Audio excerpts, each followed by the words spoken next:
बिस्मिल्लाहिर्रहमानिर्रहीम। अस्सलाम वालेकुम। आज की इस वीडियो में मैं आपको असाइनमेंट नंबर 3 सेमेस्टर फॉल 2021 और सब्जेक्ट का नाम आपके पास cyber law 2000 cyber law CS 204। इसकी ड्यू डेट आपके पास 21/2/2022 है और इस असाइनमेंट के जो टोटल मार्क्स आपके पास हैं वो 15 है। अगर आप वीडियो को कंप्लीट वॉच करते हैं तो इंशाल्लाह मैं उम्मीद करता हूँ आपके 15 और 15 जो है वो लाजमी आएंगे। तो असाइनमेंट के सॉल्यूशन की तरफ जाने से पहले अगर मेरा चैनल आप लोगों ने अभी तक सब्सक्राइब नहीं किया तो वीडियो के नीचे नज़र आने वाले इस तरह के सब्सक्राइब बटन पर क्लिक करें और साथ में नज़र आने वाले इस बेल आइकन को भी ज़रूर प्रेस कीजिएगा ताकि मेरे चैनल से इस तरह की अपलोड होने वाली हर न्यू वीडियो का नोटिफिकेशन आपको मिल सके।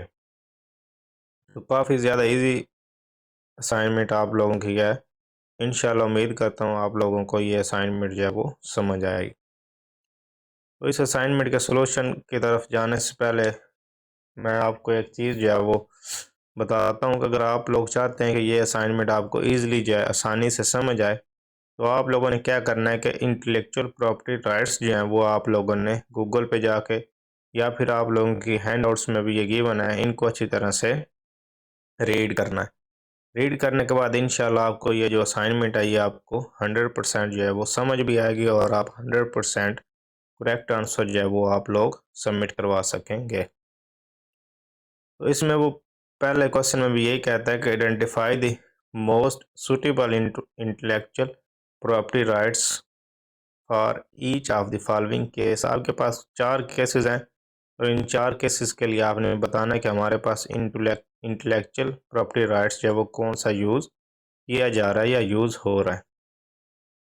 तो इसके लिए मैंने पहले भी बताया कि सॉल्यूशन के लिए आपने क्या करना है, इन राइट्स को एक दफ़ा रीड कर लेना है। इंशाल्लाह उसके बाद आप इसको ईज़िली आसानी से आपको पता चल जाएगा इस सिनेरियो में जो है वो कौन सा इंटेलेक्चुअल प्रॉपर्टी राइट जो है वो यूज़ किया जा रहा है। तो sky marketing is a marketing agency that uses social media to promote people businesses it invents. अब इसमें जो मेन पॉइंट्स है वो हाईलाइट करता जा रहा था ताकि आप लोगों को सोल्यूशन जो है वो आसानी से समझ भी आ। इसमें अब बात हो रही है इन्वेंशन की, इन्वेंट्स की बात हो रही है। A new advertisement sharing idea that is very much useful in expanding people business at low cost and minimum time। अब आपने क्या बताना है कि what kind of intellectual property will use to prohibit others from stealing its invention। के अब इस question को आप ये जो है ना ये वाला वैसे अगर आप पढ़ना चाहते हैं तो पढ़ लें। अगर आप सिंपल इस क्वेश्चन को ये जो पार्ट है इसी को आप मद्देनज़र रखते हुए आंसर देना चाहें तो दे सकते हैं कि आप वो कौन सा इंटेलेक्चुअल प्रॉपर्टी है जो कि लोगों को दूसरों की इन्वेंशन को स्टील करने से बचाता है। यानी कि इसमें भी किसकी बात हो रही है, इन्वेंशंस की। तो मैंने एक पेज ओपन किया जिसमें ये इंटेलेक्चुअल प्रॉपर्टी राइट्स को ओपन किया हुआ है। हमारे पास there are 4 different types of intellectual property rights including patents आ जाता है, उसमें ट्रेड मार्क्स आ जाता है, कॉपीराइट्स एंड ट्रेड सीक्रेट्स आ जाता है। तो सबसे पहले हमारे पास पेटेंट है। पेटेंट्स क्या चीज़ है? US patent and trademark office grants property rights to original inventions.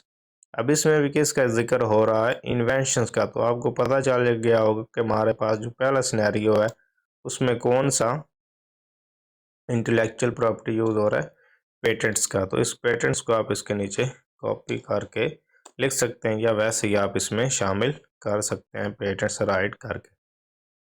Simple आपने एक वर्ड्स का आंसर यहाँ पे लिख देना है और इसमें कोई लंबी चौड़ी छोड़ने वाली बात जो है वो शामिल नहीं है। उसके बाद क्या है कि mister Jag is an actor and starts an other businesses for fragrance perfume, जिसको आप लोग बोलते हैं, to sell his collection of fragrance. अब ये तो उन्होंने एक सिनेरियो दिया। मेन क्वेश्चन जो आपके पास वो ये है what kind of intellectual property can use to show his company, यानी कि अब इसमें मेन बात जो है वो कंपनी की हो रही है। Company is making the fragrance, यानी कि उसके इंटेलेक्चुअल प्रॉपर्टी कौन सा यूज़ होना चाहिए कि वो शो करवा सके कि ये इसकी कंपनी का परफ्यूम है, इसके अलावा ये कोई और तैयार जो है वो नहीं कर सकता। तो इसके लिए आपने आ जाना है जनाब ट्रेडमार्क। अब ट्रेडमार्क पे आना या किस पे आना, मैं आपको बता देता हूँ कि इसमें कौन सा ये वो यूज़ होगा। अब ट्रेडमार्क का पढ़ लेते हैं। ट्रेडमार्क प्रोटेक्ट्स लोगो, साउंड्स, वर्ड्स, कलर, सैम्पल अब यूज्ड बाय अ कंपनी। अब कंपनी का आ गया तो आपको पता चल गया होगा इसमें अभी क्या यूज़ हो रहा है। हमारे पास एक कंपनी के जो अपनी चीज़ होती है उसको जब वो सिक्योर किया जाता है, उसको जब दूसरों से कॉपी करने से बचाया जाता है, या उसका एक कंपनी अपने जिम्मे लेती है कि ये काम हमारा है, हमारे अलावा कोई ये काम नहीं कर सकता। तो इसमें अब कौन सा ये जो इंटेलेक्चुअल प्रॉपर्टी यूज होगा, ट्रेड मार्क्स। इसको भी आप यहाँ पे लिख सकते हैं। थर्ड वन है, बहुत इजी है ये भी। हमारे पास क्या कहता है कि Ahmed is a poet by profession and published many books. Ahmed क्या है, एक पोइट है, एक शायर है। उसने क्या किया है, काफ़ी ज़्यादा बुक्स को पब्लिश किया है। Which kind of intellectual property gives Ahmed the right to determine who can sell copies of his work.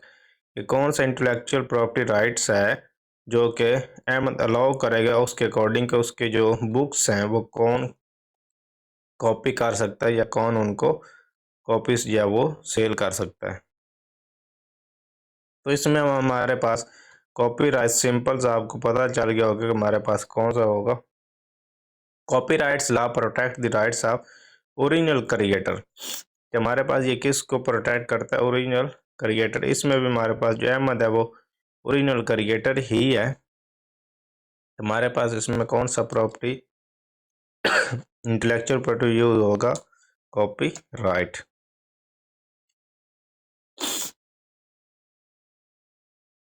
अब लास्ट आंसर क्वेश्चन जो आपके पास है, which intellectual property describes a logo for a business, कि कौन सा इंटेलेक्चुअल प्रॉपर्टी है इसमें लोगो का जिक्र किया जाता है या लोगो के बारे में डिस्क्रिप्शन दी जाती है। तो ये लोग आप ऊपर मेरे ख्याल में अगर आपने नोट किया होगा तो यहाँ पे आप लोगों ने देखा होगा कि ट्रेडमार्क प्रोटेक्ट लोगोज। तो इधर इसी पहली लाइन के अंदर हमें पता चल गया कि ट्रेडमार्क्स जो वो क्या करता है, लोगों को प्रोटेक्ट करता है या लोगों के बारे में एक्सप्लेन करता है। अब लास्ट क्वेश्चन जो है, एक क्वेश्चन का आंसर मैं बताऊंगा कि दूसरा आपने क्या करना है, अपनी हैंड आउट से उसको सर्च कर लेना है। ये वाला जो है ये भी काफ़ी ज़्यादा इजी है। तो आप लोगों ने इसका आंसर जो है वो अपनी हैंड आउट से सर्च करना है। ये आप लोगों की अपनी असाइनमेंट है। बाकी क्वेश्चन का आंसर जो है वो मैं इसका ये सामने आपके पास शो हो रहा होगा। इसमें वो क्या कहता है, which personal shall have the authority to obtain and copy the data, obtain an intelligible output from information system। अब ये स्नैरियो पढ़ने की ज़रूरत नहीं है क्योंकि आपने सिंपली इसके क्वेश्चन का जो है ना वो आंसर देना। तो इसमें वो क्या कहता है कि कौन सा पर्सनल, मतलब आप इसको एक ओहदा बोल सकते हैं, एक रैंक बोल सकते हैं कि हमारे पास वो कौन सा बंदा है या कौन सा अथॉरिटी है जो हमारे पास के ये देखें have the authority to obtain, के वो डाटा को हासिल भी कर सकता है, उसको कॉपी भी हासिल कर सकता है।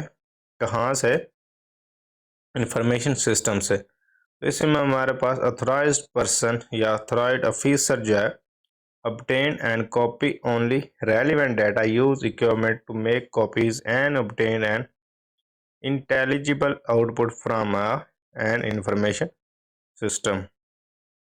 तो इसमें हमारे पास आप सिंपल अथोराइज ऑफिसर भी ले सकते हैं या फिर आगे ये डिटेल देना चाहें तो आप लोग ये भी राइट कर सकते हैं। अब ये साइबर क्राइम एक्ट जो है ये सिंपल एक छोटा सा ही आपके पास आपकी हैंड नोट्स में भी गिवन है, या फिर आप इस साइबर क्राइम एक्ट को इंटरनेट पे सर्च करेंगे जब गूगल पे, तो आपके पास एक ही साइबर क्राइम एक्ट जो है वो ये देखें आएगा, तो आप लोगों को इजीली पता चल जाएगा कि इसमें साइबर क्राइम एक्ट जो है वो कौन सा यूज़ हो रहा है। तो prevention of electronics crime act 2016 है। अब इसकी डिटेल आप लोगों ने खुद देख लेनी है, मैं इसमें से आगे जो है डिटेल्स नहीं बताऊंगा, ताकि आप लोगों को अभी ये काम है कि थोड़ा बहुत काम करें और अपनी असाइनमेंट को अच्छी तरह से प्रिपेयर करें।